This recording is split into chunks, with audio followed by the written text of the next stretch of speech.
Hey everyone, I just finished my 2 hour, or actually 3 hour practice session this morning. Every morning I practice for about 2 to 3 hours and on this guitar. And I use this guitar specifically for all the jazz music that I practice and listen to and play. And for the last 2 months or so, I've been mostly focused on studying and playing Bill Evans music, the piano player Bill Evans. I kind of got into this habit of practicing specific jazz musicians, their music, their improvising, their compositions, and just getting deep into how they thought about music. And I just finished playing along with this Bill Evans solo that I transcribed. And well, I don't have the whole solo yet. I have most of it, and yeah, so it's really great for the ears and really good for the hands to play along with that stuff. And which I actually haven't done in many years. You know, when I was in music school at Berkeley, we had to do that a lot: transcribe solos and play along, and play for the teachers and that kind of stuff. And but in this video, I wanted to just highlight the importance of art and creativity. And as a side note, for those that maybe are more interested in practical guitar stuff, I have tons and tons of videos, guitar lesson videos on my YouTube channel, on the channel here. And so you can check those out. I'm going to be posting lots more guitar lessons, stuff I'm working on, lots of playing, and yeah, so I just wanted to mention that in case for those that might not be interested in hearing me just talk about my thoughts about music and things of that sort. I made some notes here that I wanted to remind myself of, so I'll be kind of referring to these notes. But as we know, creativity really isn't valued much in our culture or in the world. I mean, it is in some ways and it isn't in others. I mean, even in music school, creativity isn't particularly encouraged. Usually, when you go to music school, a lot of what you focus on is learning what has already been created by other musicians in different eras and times. And it's not really emphasized the idea of developing your own creative voice and your own creative imagination. I mean, it is a little bit.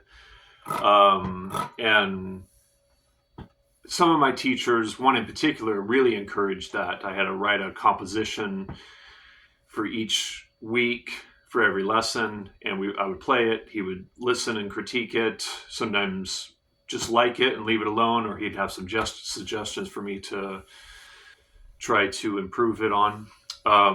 But yeah, so even in a music school, creativity isn't the most valued thing.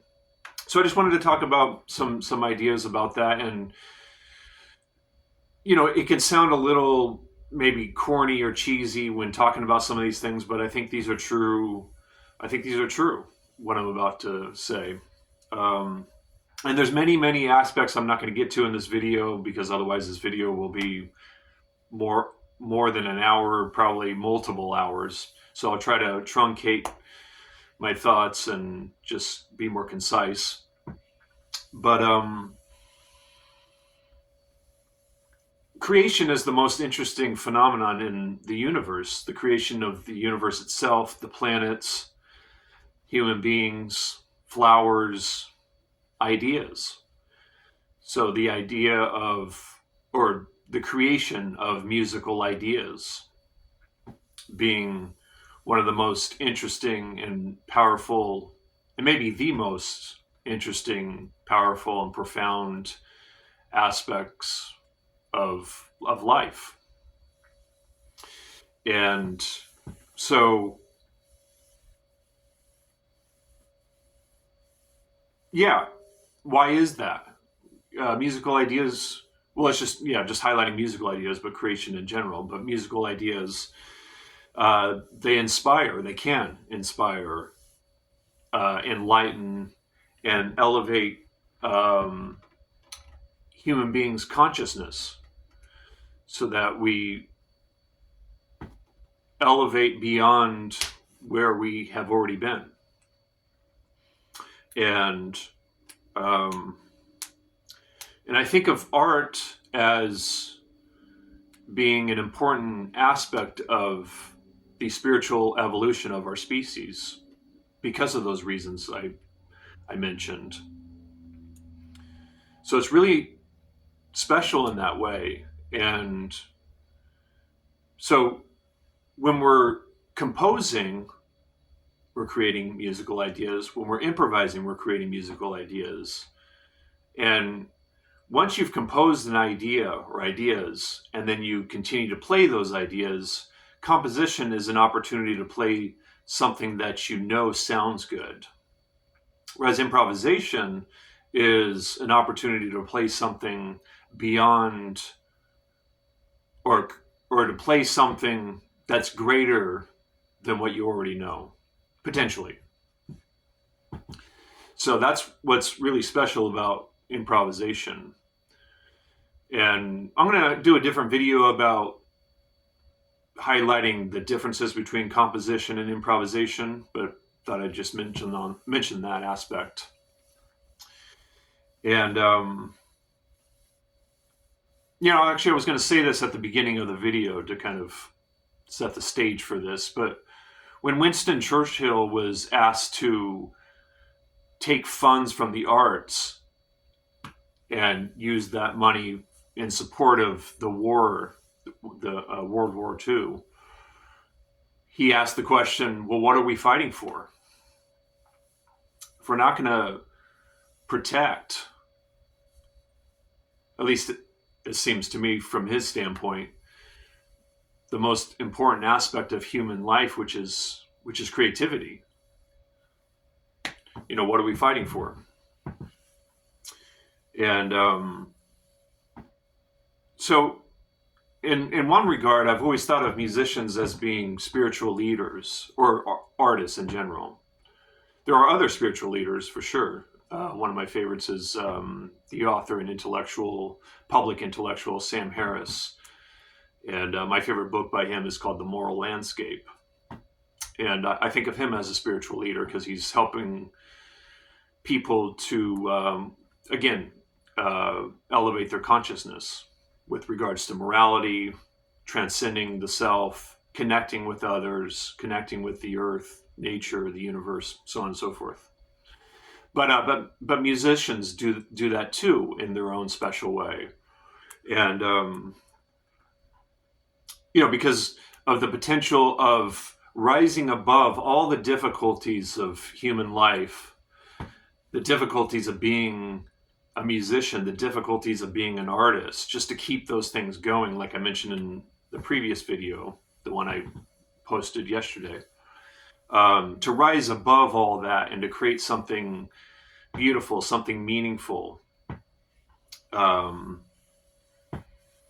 something profound that can inspire people and elevate their own existence.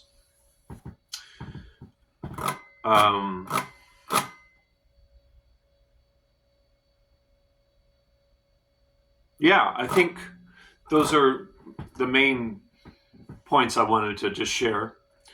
And of course, if you guys have any thoughts of your own on the matter, I'd be very interested to hear your perspectives on any of the things I mentioned, or just thoughts about being an artist and being creative.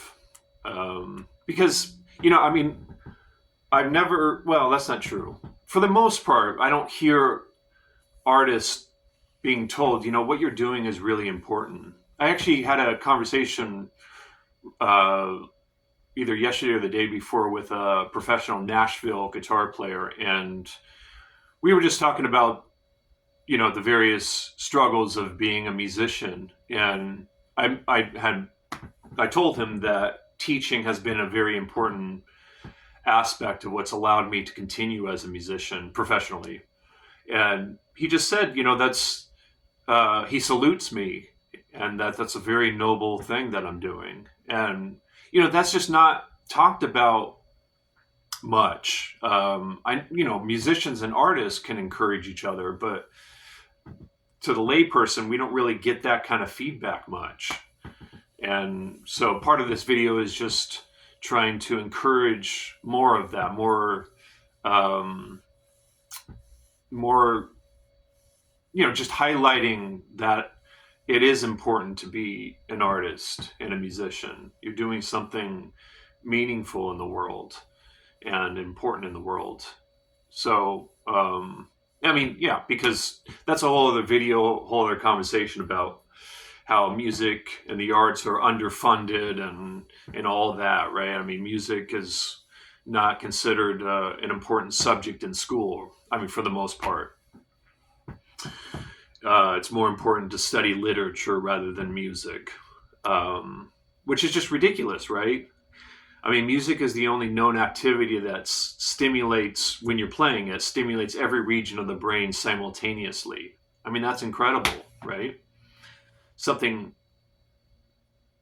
so important and so powerful, something that really can create a very healthy mind, isn't emphasized in the educational world. So hopefully over time this will get fixed. So this is just my little effort here in my little corner of the world to try to create more awareness around that. All right, I'll stop there because, like I said, many other areas of this to get into and more to talk about, but just want to share a few thoughts about that. All right, thanks for listening, and I'll talk to you guys in a future video coming up soon. Thanks.